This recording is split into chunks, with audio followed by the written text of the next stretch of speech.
Las revoluciones hispanoamericanas tenían un mismo objetivo, mas poseían diferencias unas de otras en cuanto a la política y a la organización militar. Con estos aspectos no consiguieron llegar a un acuerdo de unir sus fuerzas para derrotar a España. En otras palabras, la independencia hispanoamericana se vio obligado a luchar contra los ejércitos de España.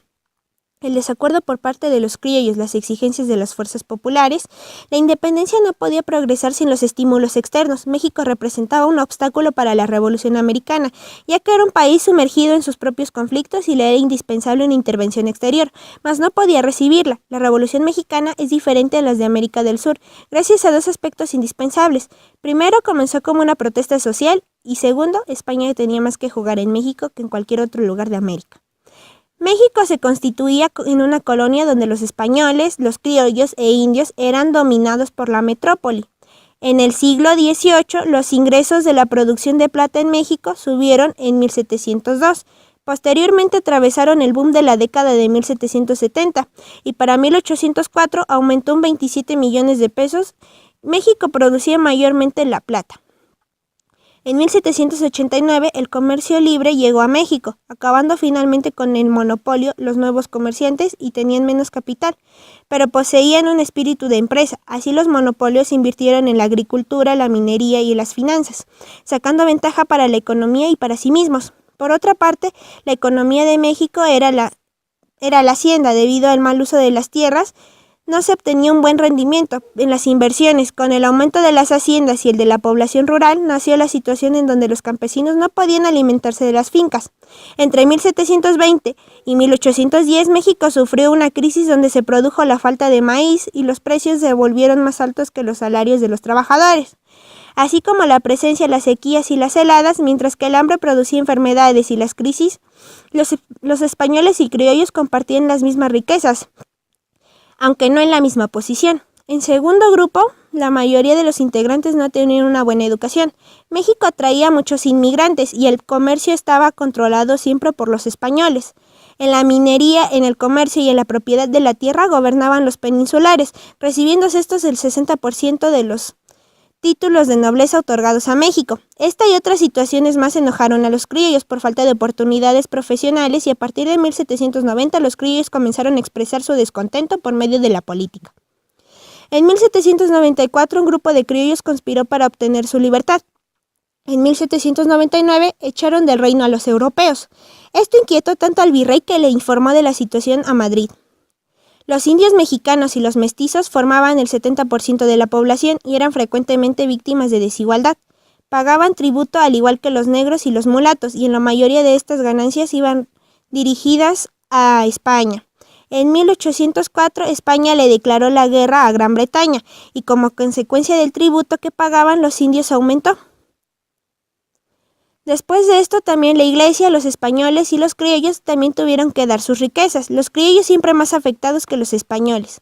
Cuando México se enteró de la caída de la monarquía española, hubo peleas entre criollos y españoles por llegar al poder. La Revolución Mexicana inició como el descontento de los españoles, pero el enojo de los criollos dio lugar a otra revolución en 1810. Un movimiento conspirativo reunió a Ignacio Allende, Juan Aldama y Miguel Domínguez, y otros miembros pertenecientes a las familias criollas. En 1810, la conspiración de Querétaro, como se le nombró, reclutó a Miguel Hidalgo y rápidamente se volvió su líder. Por septiembre, la conspiración fue descubierta e Hidalgo tuvo que adelantar la revolución para que Hidalgo le pidió el apoyo a las masas. Este movimiento eliminó el triunfo indio y puso la esclavitud bajo la pena de muerte. Pronto los criollos se volvieron en contra de Hidalgo, debilitando las posibilidades del éxito militar, por lo que él solo confiaba en los campesinos. En el norte, Félix María Calleja, militar español, consiguió rodear a Hidalgo y Allende en los límites de Guanajuato, Michoacán y Guadalajara. Así el ejército realista defendió la Ciudad de México, derrotando a Hidalgo en 1811. En esto se vieron forzados a huir al norte, pero como por traición cayeron en una emboscada el 21 de marzo de 1811, fueron conducidos a Chihuahua ahí mismo y asesinados. La independencia pasó a manos de José María Morelos, quien ofreció lealtad a Hidalgo y una vez más iniciada la independencia, quien intentó borrar la mala imagen de la guerra provocada por Hidalgo. Morelos también abolió el tributo indio y a la esclavitud. Reiteró estas declaraciones durante su conquista al sur. los inicios de la revolución, Morelos prometió a los criollos puestos altos como militares. En las etapas finales, Morelos optó por la guerra y muerte.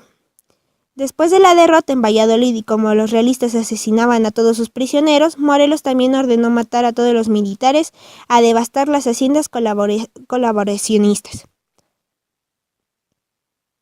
Todos los planes de Morelos se vinieron abajo, ya que él no supo cómo organizarse. La dirección era bastante mala y una vez capturado, los criollos no respondieron por él. Ellos no querían una independencia bajo sus términos, ya que eran cambios sociales y políticos. Mientras tanto, las bandas rebeldes seguían con sus respectivas operaciones. Por otra parte, la contrarrevolución fue principalmente dirigida por los criollos realistas. Casi todas las acciones implican fuerza militar eran por parte de los criollos. Ellos devolvieron la seguridad y el control social. En el año de 1815 y 1820, este fue el inicio del desplazamiento respecto a la denominación peninsular. España fue la primera en perturbar el equilibrio de los intereses que regían a México. Esto sucedió en el año de 1820. El 27 de mayo se proclama la Constitución colonial. Esto se vio afectado en varios aspectos de la Iglesia, a la cual exigían renunciar las propiedades que tenía bajo su poder. Hubo más, pero son más bien conocidas en México. Sin embargo, esto no se aplicaron en su totalidad. En este mismo año se abolió el privilegio de la milicia colonial. El liberalismo hizo que los criollos replantearan sus posturas y políticas. El modelo principal de los criollos fue Iturbide. Él comenzó a elaborar el Plan de Iguala. En esta se declaraba la independencia de una nación católica unida, en lo cual los españoles y mexicanos eran iguales. Buscaban su aceptación. Sin embargo, el pueblo mexicano no parecía agradarle la idea y recibió muy poca ayuda.